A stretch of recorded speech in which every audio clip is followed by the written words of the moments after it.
Alright guys, welcome back. This is going to be hopefully pretty quick, and whenever I say that, it usually runs 20 minutes. So I apologize in advance if it goes too long. This is going to be a real quick rundown on why I decided to go from this piece of crap to this piece of crap. And I'm a guy that didn't like the GoPro Hero 4. When it worked properly, I had no complaints. A lot of times though, as somebody who actually puts a lot of time on the water, it was painful to use. From not recording properly and missing opportunities. Perfect example, one of my close friends' second muskie was over 50 inches long. How often does that happen? And it wouldn't record properly. And that was, I was just lucky to have had my camera phone recording as I approached, and he had his GoPro going, so what I had wasn't that important, although it would have been nice. I missed out because this thing spent a lot of time being repaired, and anytime you send a camera back to GoPro, expect it gone for 1/12 of the year or more. If you get it back within 35 days, I'm jealous. So I spent a lot of time missing opportunities because it was out of my hands. We had a 2-week stint where we were running through striped bass that were between 30 and 50 pounds, and it was just murder.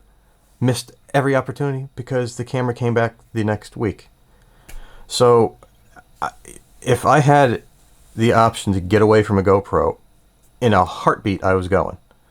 But what they did with the new 5, and for my uses, and since I fish at night so much, what GoPro did with the 5 is huge. Being that the camera is, the waterproofing of the camera is baked in. You don't need any stupid housing. I no longer have to worry about with fogging of the lens on the backside.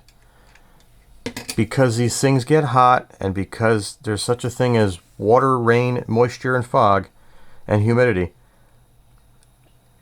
anytime you open the camera up to replace the battery, you're exposing moisture and humidity and condensation to the inside of the camera housing. And even if you use those stupid little tablets that you put in here to absorb the moisture, you don't know when their time is up, you don't know when they're going to expire, and you don't know when that lens is going to fog. And I can't tell you how many times I've gotten back and started looking at my footage. I'm like, yeah, that was a good one. Yeah, that was awesome. Blah, blah, blah. Giant brown trout. Blah, blah, blah. Giant largemouth. Great striper action. Great bluefish. No. White freaking fog all day. And once it fogs once and you're on the water, good luck clearing out that fog and then going for the rest of the day. You might as well just turn the camera off for the day, because you're just going to piss yourself off when you get home. Hands down. And if you're a night fisherman like me, that's just the daytime stuff. That's just the, be careful with your camera in the rain, blah, blah, blah. That's just daytime stuff. At night, if you're on a bass boat standing up on the deck, you have your GoPros up on tripod mounts and blah, blah, blah, yada, yada, yada. You can even plug them into like external power sources. So you don't necessarily even have to open the camera. In that situation, any of the GoPros will be fine. But if you're a guy that backpacks into places, if you float tube at night, if you kayak at night, if you wade at night, if you bank fish at night, that entire 3-foot section above the water, from the surface of the water up to about 4 feet, I'm moving my hands up trying to visualize 4 feet, is a layer of mist. Like if you're sitting low on the water and you're kayaking and paddling and moving, if you turn your headlamp on, you can't see more than 6 feet in front of you because it's steam coming off the water. You open up your GoPro, change out the battery, and then you get back to square one where you want to take a hammer to your GoPro when you get back and look at the footage. So as a guy that really, the GoPro did some good things. I got some good footage. I got some nice footage of a couple buddies and blah, blah, blah. Great. If this didn't exist with the built-in waterproofing, I was going Sony. I was going to go with one of those cheap little crappy cameras. I even tried reaching out to GoPro and saying, hey, since I had so many issues with this camera, can you upgrade me to this one? I don't want to spend any money because I'm greedy and poor. they wanted to, oh, since you have a YouTube channel, you can affiliate. I don't want to affiliate with GoPro. Are you kidding me? What are they going to do for me? What should they do for me? Who am I? I'm a beginning, a rookie at YouTube. But, yeah, I was trying to score one for the good guy. Didn't work out, but yeah, I ended up buying another Hero, GoPro Hero. And, and that said, their accessories, I will not buy GoPro accessories. The only accessories I'm buying this go around are the batteries.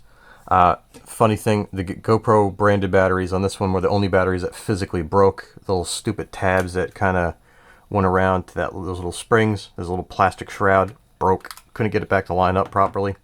The DBK and Smatry and bootleg Chinesium batteries worked fine. But the GoPro branded stuff didn't. Same thing with the case. This thing never took a hit. But that snapped, and that happens to a lot of people. But never happened on the bootleg cases that I used. So,